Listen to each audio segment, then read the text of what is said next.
চনপাড়া এলাকার রূপগঞ্জ থানা যুবদলের যুগ্ম আহ্বায়ক মোহাম্মদ শামীম মিয়ার মুক্তির দাবিতে নারায়ণগঞ্জ ১ রূপগঞ্জ আসনের এমপি মহোদয়ের বাসভবনে চনপাড়া ইউনিয়ন বিএনপি অঙ্গ সহযোগী সংগঠন মিছিলে মিছিলে মুক্তির দাবি জানায়।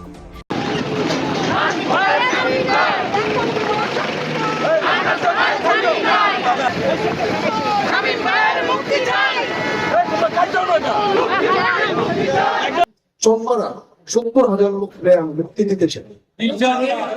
চনপাড়া মানুষের গল্পের সাথে দেখতে পারে এরকম একটা চেঞ্জ দেখতেছে। আল্লাহ যেন এই শক্তিটা আমার কাছে দেয়, মাধ্যমে যেন আমি করতে পারি। আলমেরদের ব্যাপার করিমরা আছে, যারা আছে তাদের চেষ্টা করাইতেছে কতদিন তাড়াতাড়ি দিন করা। আমার জন্য দোয়া করেন, সবাই ভালো থাকেন, সুস্থ থাকবেন। একটা জিনিস আমি চেষ্টা করব, আপনারাও আশা করি আমার সাথে চেষ্টা করবেন। চনপাড়া ৭০,০০০ লোক মুক্তি দিতেছে।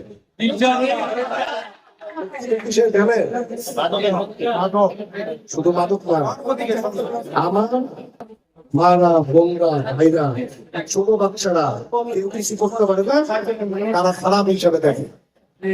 এই খারাপ হয়ে যাতে বলতে পারে চনপাড়া শুধুমাত্র চেঞ্জ হয়ে গেছে।